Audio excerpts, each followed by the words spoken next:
So today's video, I'm going to show you how to take a sweet potato or two and turn it into this delicious, healthy chocolate treat. I'm a firm believer that you do not need to resort to eating bland and boring foods when you are on a health and weight loss journey. I have lost 60 pounds following a whole food plant-based diet, eating foods like the recipe that I'm going to show you in today's video. I am no stranger to the struggles of losing weight. I have been up and down in my weight all my life, and it's not until recently that I feel like I finally cracked the code in my own personal weight loss journey. It's honestly been a long time coming, and I don't know what it is, but for some reason I just had a feeling that this time was going to be my time. So I ended up keeping track of the foods that I was eating the most, and because it did work, I ended up putting all of my recipes together in the form of ebooks. So these books are quite literally like the blueprint to how I got 60 pounds off. And right now I'm running an incredible sale, the lowest price I've ever had these books, in fact, and that is that all of my books right now are on sale for only $5.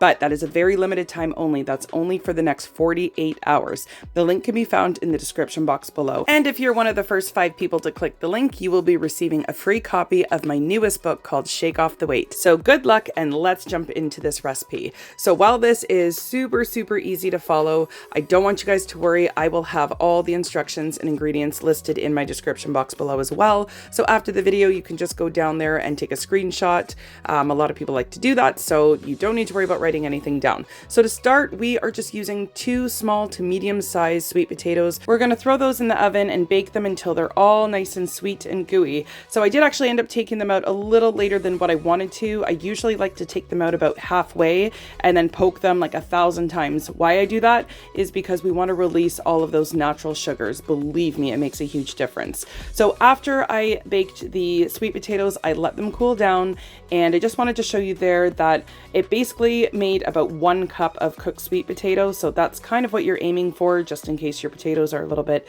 bigger or smaller than mine. So here I'm just going ahead and adding in some cacao powder. Just regular cocoa powder would work well. I just like the cacao powder for the extra nutrients. And then next I'm going to go ahead and add some maple syrup. And as I always say, there are no hard rules with my recipes. If you want to swap maple syrup out for a different type of sweetener, feel free to play around with it. Okay, so next we're going to go ahead and add some vanilla extract. Yum yum. And lastly, we're going to go ahead and add some plant-based milk. So I used vanilla plant-based milk. We're going to go ahead and give that a blend right now. I left that little piece out so that you guys could see, but you know, kind of created a little tornado of chocolate coming out, but no biggie. So anyways, you want to hit that on the mixer option for about a minute or so, and then this is the texture you are going to be left with. Now, I want to say that you could absolutely stop at this step and just eat it as is.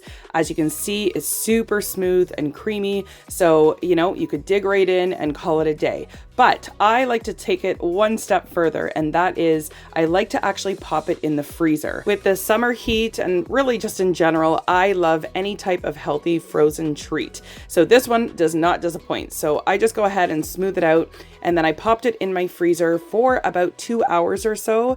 And that pretty much did the trick in terms of freezing it. And even with that, you don't even need to let it get rock hard in the freezer. You can just let it kind of firm up, and you know, once you get the consistency that you like, then, you know, again, no hard rules, you do you. But at any rate, so I took it out of the freezer and I let it set on my counter for about 10 minutes or so, and this was the texture. It is incredible when you eat it nice and cold. And as it continues to defrost, it gives such a creamy texture that is somewhere in between, you know, like a chocolate mousse and chocolate ice cream. It is, oh my gosh, it's so good. And because this recipe is so healthy and uses such clean ingredients, you could actually have this dessert for breakfast. Yes, that's right, for breakfast. My mission is always going to be to create recipes that are super healthy for us, but do not lack in the taste department. So here's the final step. And again, you don't have to do this one, but this one takes it from a 9 to a 10 in my opinion. So there I was just sprinkling a little bit of the powdered peanut butter, which is super low fat, and especially with that small amount, it's almost nothing. But oh my gosh, the little taste of peanut butter mixed in with the chocolate. Oh, it is incredible. So I highly recommend including that very last step. It really does take it to another level. So at any rate, that is the recipe. Once again, I will have it posted in my description box below.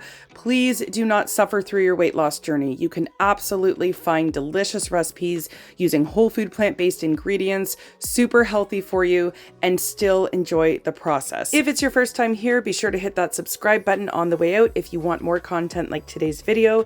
Thank you so much for watching, everyone, and don't forget about that awesome book sale. It's only on for the next 48 hours. Link is in the description box below. See you guys in the next one.